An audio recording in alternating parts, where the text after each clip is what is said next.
He clapped when the divorce was finalized. Not out of relief, out of certainty. Daniel Harper laughed, just a little too loudly, as if the end of the marriage were nothing more than a minor inconvenience finally removed. To him, there was no loss. Only confirmation. Proof that he had been right all along. The marriage worked only as long as she stayed in the place he assigned to her. Quiet, predictable, careful not to outshine him. She existed to support the image, never to challenge it. When she signed the papers without hesitation, without demands, without questioning a single clause, Daniel didn't see dignity. He saw surrender. She didn't argue, she didn't negotiate, she didn't ask for explanations. She simply agreed. And to Daniel, silence always meant weakness. 4 years, he clung to a comforting belief. Without him, she would disappear. Without his name, without his connections, without the relevance he believed he had built on his own. That conviction didn't begin with the divorce, it was built slowly. In meetings where he interrupted her, in decisions made without her voice, in the way he explained everything, calmly, confidently, as if she were always one step behind. From Daniel's point of view, the story was over. What he didn't realize was that he had just applauded the wrong ending. She didn't argue. She didn't ask for anything beyond what was already agreed. She didn't raise her voice. She didn't demand explanations. And, as so often happens, that was interpreted as weakness. 4 years, Daniel had held on to a comforting belief. Without him, she would have no place. Without his name, his connections, the structure he claimed to have built on his own, she simply wouldn't exist professionally. That certainty didn't begin with the divorce. It had been carefully reinforced over time, in meetings where he spoke over her, in decisions made without consulting her. In every moment he explained the world as if she were always a few steps behind. She listened to everything. She never confronted him. She never corrected him. She never tried to claim territory. Not because she agreed, but because she understood early on that some people need to believe in their own superiority just to keep standing. Challenging that inside a relationship doesn't create dialogue, it creates war. And she wasn't interested in winning arguments. She was interested in maintaining control. Her silence became fuel for his ego. The less she asserted herself, the more he saw himself as the center of that relationship. The strategist. The provider. The brilliant mind behind everything. Over time, the narrative became too comfortable to question. He moved forward, she followed. And she let him believe that. On the day she signed the divorce, she wasn't losing anything. She was simply closing a role. 4 years, she had occupied the space he assigned her because it allowed something bigger to keep existing outside that marriage. Something that didn't depend on his validation or his permission. Daniel walked away convinced he had won. He thought about future deals, the doors that would open without distractions, the new phase that was beginning. He imagined she would need to reorganize her life, lower her expectations, accept her limits. She left with the opposite certainty. There was no confusion, there was no fear, there was no improvisation. The divorce wasn't an emotional reaction. It was the final piece of a plan he never noticed, because he never felt the need to look beyond his own reflection. For 12 years, he believed she lived in his shadow. That belief would become the greatest mistake of his life. Some people don't react when they're underestimated. They observe. They calculate. They wait. And when the other person celebrates, convinced they've won, it's usually already too late to understand what really happened. He left the building with the comfortable feeling of someone who believes they've resolved something long overdue. The divorce was signed, the agreement finalized, the clauses too clear to leave room for doubt. To him, that day carried no emotional weight. It represented efficiency. A problem closed with method, without noise, without unnecessary friction. In Daniel Harper's mind, that was maturity. He walked through the lobby with his phone already in hand, replying to messages as he moved, barely looking around. Deadlines. Meetings. Quick decisions. The kind of objective exchanges that always reinforced his belief that the world worked best when he was in control. Nothing had changed. At least, that's how it seemed. The underground parking garage was nearly empty. Footsteps echoed softly, distant, blending with the low hum of engines starting. Daniel got into his car, placed his briefcase on the passenger seat, started the engine, and adjusted the rearview mirror with the same automatic gesture he'd repeated every day for years. That was when, already pulling forward, something caught his attention. She wasn't going in the same direction. At first, the perception was vague, almost irrelevant. A silhouette in the distance, walking with steady steps, without hesitation. He slowed down slightly, more out of curiosity than awareness, watching through the rearview mirror as she crossed an area of the garage he rarely used, a discreet side path, far from the main flow. Daniel frowned. It wasn't the usual exit. It wasn't the visitor route, nor the taxi pickup area. It was a path he always associated with back entrances, technical access points, places that functioned without drawing attention. 4 years, he'd never had a reason to go that way. She walked without looking back. Unhurried, but purposeful. For a moment, Daniel told himself it was coincidence, just another irrelevant detail in a day he had already mentally closed. Still, he kept watching. There was something in the way she moved that didn't match the image he'd carried for so long. No uncertainty in her steps. No sign of improvisation. She stopped in front of a secured gate. Daniel slowed even more. He saw her show something to the guard, a card, a document, something he couldn't identify from a distance. The exchange was too brief to be an explanation. The gate opened almost immediately. No questions, no delay. The car behind him honked impatiently. Daniel drove on, but something inside him had already shifted. He circled the garage more slowly than necessary, as if searching for visual confirmation of something he still couldn't name. And then he saw it. She was climbing the stairs of a private jet. Not a regular plane. Not a commercial flight with lines, announcements, and urgency. It was a white executive jet, elegant, almost too quiet for that environment. It looked out of place, as if it didn't belong there, yet completely accustomed to appearing without asking permission. At the top of the stairs, a uniformed pilot was waiting.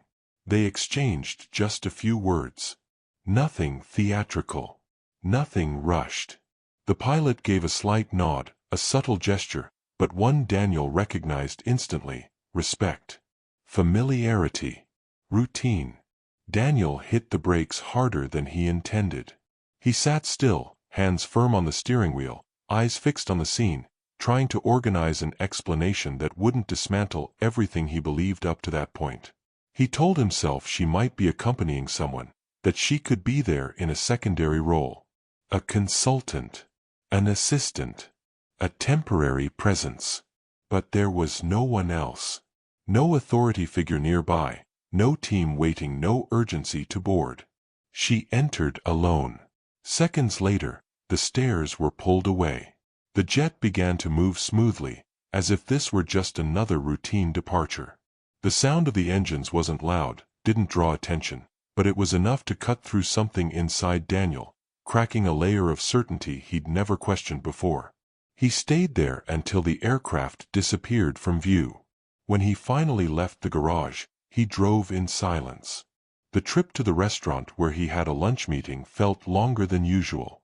He tried to rationalize what he'd seen, to build acceptable explanations, to adjust assumptions that would keep his narrative intact. Maybe it was coincidence, maybe there was someone behind it he didn't know, maybe it meant nothing at all, but the more he thought about it, the less comfortable he felt. He arrived late. Apologized without explaining. Sat down, listened more than he spoke. Ate little. For the first time in a long while, he wasn't truly present. The image of the jet kept returning, not as curiosity, but as constant interference, a noise he couldn't shut off. Over the next few hours, small things began to fall out of pattern. An email that would normally receive an immediate response went unanswered. A call wasn't returned. A contact who used to be readily available replied with calculated delay. Nothing explicit. Nothing that could be labeled a real problem. Just details, too isolated to trigger alarm, yet too consistent to ignore. That night, alone in his apartment, Daniel tried to work. He opened reports, reviewed documents, reread contracts he knew by heart. Nothing held his attention. His body was there, but his mind kept drifting back to the garage, the side gate, the white jet that took off with ease. Not as curiosity, but as a silent threat. Something about that scene didn't make sense, because he had never allowed it to make sense. For years, he had built a comfortable reading of his own story. He led. He decided. He moved forward. Others revolved around him, including her. Now, for the first time, that reading felt incomplete. Daniel shut down the computer without finishing anything. He walked through the apartment, feeling the space larger than usual, not because of its size, but because of absence. For the first time since the divorce, a new sensation began to form. Still vague, still unnamed. The feeling that something important was in motion, and that he wasn't part of it. He slept poorly, woke up too early. And as the next day began, he carried with him the unsettling realization that what he'd witnessed hadn't been just a strange moment, but the first sign that some of his certainties were about to be tested. If something in this story has already started to unsettle you, subscribe to the channel now, because from here on, the consequences begin to surface. The next morning, Daniel tried to act as if nothing had changed. He woke up at the same time, wore the same clothes, took the same route to the office, repeating to himself that the strange feeling was just fatigue, sensory overload, the residue of a day that had gone on too long. Even so, his body reacted before his mind, with a constant restlessness, a faint tightness in his chest that no amount of coffee or planning could ease. At the office, everything looked the same at first glance. Desks occupied. Screens lit up. People coming and going. But something in the air felt different, too subtle to point out and yet impossible to ignore. Conversations were shorter. Eye contact broke sooner. Responses sounded polite to the point of calculation, measured, as if every word passed through an invisible filter before being spoken. Daniel led meetings, presented numbers, explained strategies, using the same confident tone that had always worked. For the first time, though, he had to repeat himself, justify decisions that were once accepted without question, convince people who used to simply agree. It irritated him, not explosively, but with a persistent discomfort, the kind that settles in slowly and refuses to leave. The world hadn't collapsed, not yet. But it was clearly more resistant, less flexible, as if it had lost its automatic willingness to adjust to his rhythm. The first signs appeared almost politely. A project that was supposed to move into its final phase was temporarily frozen. Not cancelled, just put on hold, wrapped in technical explanations, neutral language, vague terms that offered no direct confrontation, but no reassurance either. Daniel accepted it, ended the call, took a deep breath. Delays happen. He had always known how to deal with that. But the second warning came too quickly. And the third arrived without any explanation at all. That was when his body reacted more clearly. The tightness in his chest intensified, the restlessness turned into a need to move. He stood up, sat down, paced the office, tried to organize thoughts that refused to align. Everything that had always worked suddenly felt insufficient. He stopped working and started observing. He revisited old conversations, emails, short messages that hadn't stood out at the time. Overly objective replies, practical decisions, neutral comments that now seemed to carry hidden layers. Each detail took on new weight, not because it had changed, but because he was finally looking closely. That's when something deeply unsettling became clear. She had always known more than she let on. She had always been one step ahead, but never felt the need to show it. She never fought for space, never announced competence. While he spoke, explained, and led, she acted, organized, closed deals, all quietly, almost invisibly. The realization didn't hit like a shock. It came as an internal shift, slow and uncomfortable, as if the ground hadn't disappeared all at once, but had begun to give way gradually. Daniel decided to look for answers directly. He called old contacts, people who used to know things early, who always picked up, who always had something to say. The conversations were polite, but carried a strange caution. Shorter answers. Pauses that lasted too long. Vague advice that led nowhere. "It's just a period of adjustment," someone said, in a tone that didn't convince him. "Better to observe before making any moves," another suggested, carefully avoiding commitment. No one explained. No one took a clear position. No one said what was really happening. At the office, partners began asking questions they had never asked before. They wanted to understand risks, assess scenarios, question exposure. For the first time, Daniel felt his authority had to be defended, not simply exercised. That shook something deep inside him. He had always believed leadership came from firmness. Now he was realizing that firmness without information is just posture. Her presence began to surface indirectly. Her name never came up. There were no direct references. But there were mentions of companies moving too fast, of decisions made quietly, of solid structures that didn't rely on visibility. Always spoken in the feminine. Always impersonal. As if it were shared knowledge among everyone, except him. That bothered him more than any immediate loss. He stepped outside his usual circle. Visited places where he wasn't known, environments where he had to introduce himself instead of being recognized. Warehouses, discreet offices, technical meetings where no one seemed impressed by titles or past stories. There, he heard something he wasn't prepared to hear: respect. People spoke of her as a reference. As someone who decided with precision, who didn't promise more than she could deliver, who built lasting relationships without needing to assert herself. No exaggerated praise. Just practical observations, almost cold in their clarity. That hurt more than any direct attack. Because it dismantled the narrative he had carried for years. The idea that she occupied a secondary role out of limitation, not choice. That her silence was dependence, not strategy. The tension spilled beyond work. Daniel slept poorly, woke too early, replayed old conversations in his mind, trying to identify the moment he stopped asking, stopped listening, stopped observing. He realized too late that he had confused comfort with control, and lost both. He considered reaching out directly. Thought about calling. Sending a message. Suggesting a casual meeting. Each time, he stopped at the last moment. Something held him back. The fear of confirming what he already suspected. Meanwhile, the consequences continued. Another contract suspended. Another decision postponed. Another vague justification. He wasn't being attacked. He was being overtaken. And the worst part wasn't the initial material loss. It was the growing sense of irrelevance. Of no longer being the center of decisions.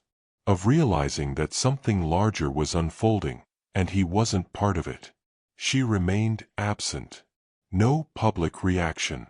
No provocation. No visible attempt to interfere. That made everything more disturbing. There was no clear enemy. Just a system in motion that no longer needed him. With each passing day, it became more obvious. The divorce hadn't been an ending. It had been the quiet removal of a piece that held a comfortable illusion in place. Now, without that illusion, he was forced to face a new landscape, unstable, competitive, and deeply unfamiliar. Daniel still believed he could reverse the situation, that with the right connections he could regain ground. But that belief was wearing thin, because for the first time, the problem wasn't external. It was the late realization that he had never controlled everything. And the more he tried to reclaim what he'd lost, the clearer it became that he was stepping into a game whose rules were not written by him. A game where silence carried weight, where old decisions were beginning to demand their price. The escalation continued, and he still had no idea where it would end. If you were in his place right now, with everything starting to slip away without explanation, what would you do first? Write it in the comments. The truth didn't arrive as an immediate shock. There was no urgent phone call, no dramatic revelation, no one telling him to sit down. It arrived as an internal shift, the kind where the ground doesn't disappear all at once, but slowly begins to give way, forcing the body to adjust its balance before the mind can fully grasp what's happening. Daniel spent the morning trying to hold on to his routine.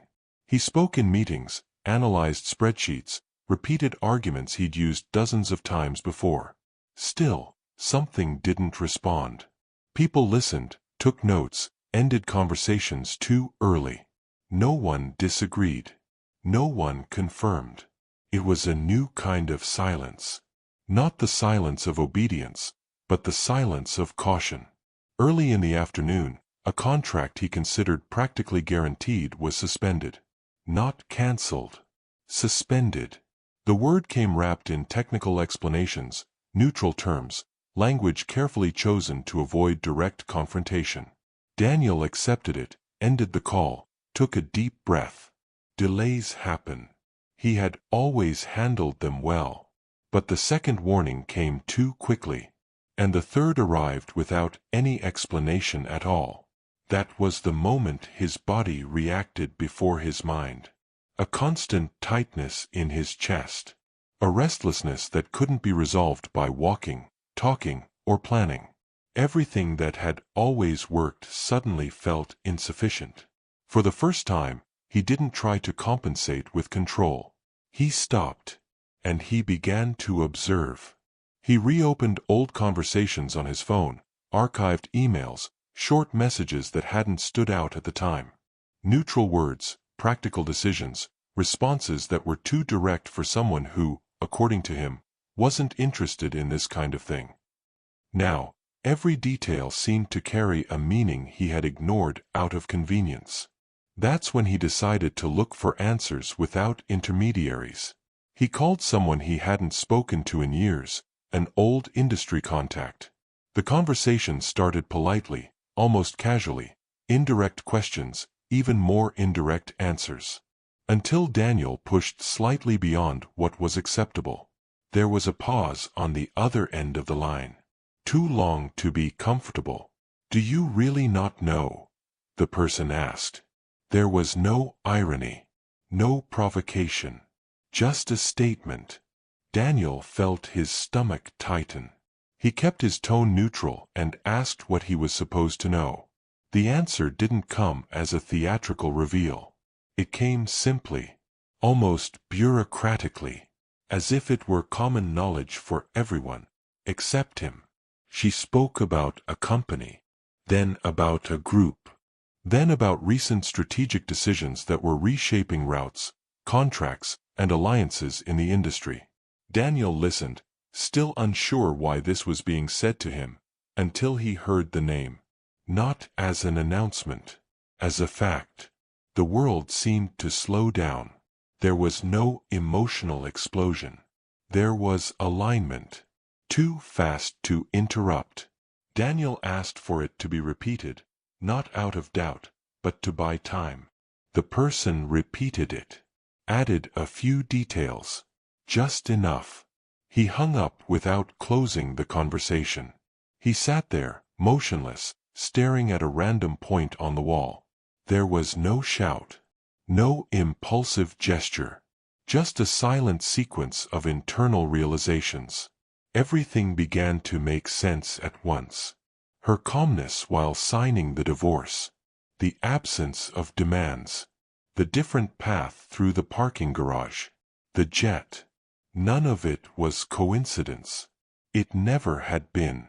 Daniel stood up and opened his laptop. Not to look for confirmation, the confirmation already existed. He opened it because he needed to see it with his own eyes. He found public records, technical information, discreet mentions in specialized reports. Nothing sensational. Nothing hidden. Just outside his radar. She didn't appear after the divorce. She had always been there. The real weight of the discovery didn't come from the numbers, the titles, or the companies involved. It came from the contrast. While he spoke, explained, and led, she built. While he needed to be seen, she operated outside the realm of vanity. While he believed he was leading, she chose where not to enter. The applause returned to his memory. The sound of his own hands clapping, confident, convinced he was closing something insignificant. Now he understood. That gesture didn't mark a victory. It marked the exact moment he revealed how little he saw. He tried to deny it, then to minimize it. He thought about calling her, about confronting her, about demanding explanations he never asked for when there was still time. He abandoned all of it. There was no longer room for performance. Another alert appeared on his phone. Another contract paused. No new justification. He didn't open the message. He already knew. Daniel sat down on the living room floor, leaning against the couch, unconcerned with posture or appearance. For the first time in a long while, there was no one left to impress. No version of himself to maintain. What hurt wasn't just the loss of control. It was realizing he had built his sense of security on a false assumption that she needed him to exist. Discovering that he had been beside someone greater than he imagined, not by accident, but by her choice, was the deepest blow of all. There, in that silence, something broke permanently. There was no way back. The man who entered that divorce believing he was closing a chapter began to understand that the chapter had never been his to close. The shift wasn't loud. It was irreversible. If this moment in the story made something click for you, leave a like now. It really helps this story reach more people. The days that followed didn't bring answers. They brought silence. Daniel tried to return to his routine, but quickly realized that routine only works when you still believe in it. He woke up at the same time, wore the same clothes, followed the same routes, sat at the same desk, spoke to the same people. On the outside, everything looked the same. On the inside, nothing responded the same way. His phone stayed quiet for long stretches of time. When it did vibrate, the messages were too objective, too short, as if the world had decided to reduce contact to the bare minimum. There was no hostility. There was restraint. At work, no one commented directly on what was happening. Not out of respect, but out of caution. Conversations continued, but shorter, more technical, ending too early. Decisions took longer. Trust, once automatic, now had to be rebuilt step by step. Daniel didn't try to explain anything. He didn't try to justify himself either. For the first time, he understood that there was no speech capable of reorganizing what had been lost. It wasn't a technical mistake. It was a failure of perception. He had interpreted her silence as absence. He had read her calm as dependence. He had mistaken the lack of confrontation for incapacity. Now he carried the weight of those interpretations. At home, he opened boxes that had been stored away for years. Not out of nostalgia, but out of a need to touch something concrete. He found old papers, planners, documents that meant little on their own. Among them, an envelope he recognized too late. Signatures. Dates. Decisions she had made with a level of ease that didn't match the image he had of someone who, according to him, wasn't interested in that kind of thing. He put everything back. There was no anger in that gesture. Only acceptance. One night, he sat on the balcony without turning on the lights. He watched the distant movement of the city without really seeing anything. He thought about calling someone, but couldn't decide who. He thought about reaching out to her, but understood there were no longer any legitimate questions. The time for that had passed along with the applause he couldn't erase from his memory. What troubled him most wasn't her success. It was the late clarity that she never needed to hide anything. She had simply chosen not to share. In the middle of that emptiness, an unexpected encounter happened. An old colleague, someone he hadn't spoken to in years, stopped by the office for a quick conversation. Nothing strategic. Nothing planned. Just a short coffee, the kind that carries no expectations. "You seem different," the man said, without judgment. Daniel thought before answering. He didn't try to sound strong. He didn't diminish himself either. "I'm starting to understand things I ignored for a long time." There were no speeches. No attempts to soften the moment. Just a respectful silence, the kind that doesn't demand explanation. That conversation didn't solve anything, but it left something new in the air. The possibility of existing without performance. In the days that followed, Daniel began making small changes. Nothing grand. Nothing overly symbolic. He canceled projects that no longer made sense. Reduced commitments that existed only to sustain an image. He listened more than he spoke. Not out of practiced humility, but out of real necessity. Gradually, he understood that the impact of the discovery wasn't only external. It wasn't just about contracts, power, or status. It was about the identity he had built on the idea of superiority. Without that idea, he had to learn how to exist differently. And that hurt. He thought about her often, but not the way he used to. Not with resentment. Not with a need for control. He thought with late respect. With the uncomfortable awareness that he had been beside someone whole, while behaving as if he were alone at the center of the story. There was no reunion. There was no clarifying conversation. And maybe that was the most honest outcome. Some realizations don't require dialogue. They require only enough silence to be absorbed.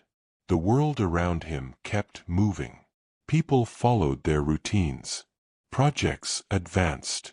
Others fell apart. Nothing had stopped because he needed to stop. That realization, harsh at first, slowly began to bring something close to clarity. Daniel still didn't know what the next step would be. There was no clear plan. No defined reconstruction. But there was something that hadn't existed before. Awareness. He wasn't broken. He was in process. And that process didn't ask for speed, applause, or witnesses. The fall didn't destroy him. But it forced him to walk more slowly, carrying the real weight of what he had learned, without shortcuts, without illusions. If this moment of the story truly reached you, you can support the channel with a super thanks or subscribe. Your support makes a real difference so stories like this can keep being told. A few weeks later, life hadn't become easier, but it had become more honest. Daniel kept waking up early, going to work, solving problems, answering messages, dealing with the unexpected. On the outside, very little seemed different. On the inside, almost everything had changed. He no longer moved with the same urgency or spoke with the same certainty, not because he had lost ability, but because he had lost the constant need to prove something. Even without meaning to, he learned to listen to silence. Not the comfortable silence of agreement, but the kind that reveals limits. He no longer tried to occupy every space. He no longer placed himself automatically at the center of decisions. Some doors remained closed. Others opened slowly, without enthusiasm, without promises of immediate return. And for the first time, that didn't panic him. He was beginning to understand that not every loss demands quick recovery. Some only ask for acceptance. There was no reconciliation. There was no final conversation. And maybe that, too, was part of the lesson. She went on with her life the way she always had. Without announcements. Without the need for approval. Daniel no longer saw her as an absence, but as someone who simply chose not to remain where she had to shrink herself to fit. That understanding didn't bring immediate comfort. It brought respect. A late respect, but a real one. What changed most deeply wasn't the world around him. It was the place he began to occupy within himself. Without the illusion of superiority, he had to rebuild his identity. He discovered that it was possible to exist without dominating, that it was possible to lead without silencing, that it was possible to be firm without standing above someone else. None of that came with applause. It came with silence, time, and a constant discomfort, the kind that doesn't demand quick resolution, only presence. Maybe this is the hardest part to accept. Some transformations don't make noise. They don't ask for witnesses. They happen while life keeps moving, while you still have to work, pay bills, answer messages, pretend things are normal. But inside, something is no longer the same. And now, speaking directly to those who stayed until the end. Maybe this story touched something in you. Maybe you've been the one who was underestimated. Or maybe you were the one who failed to see the depth of someone beside you. Either way, there's something important here. Not all power announces itself. Not all strength needs to be proven. And not all silence means weakness. Sometimes, the people who build the most are the ones who compete the least. And sometimes, the greatest fall isn't losing someone. It's realizing too late who that person always was. Daniel didn't leave this story as a winner or a loser. He left different, more aware, less illusioned. And that, even if it doesn't seem like it, changes everything. Life went on. And so did he.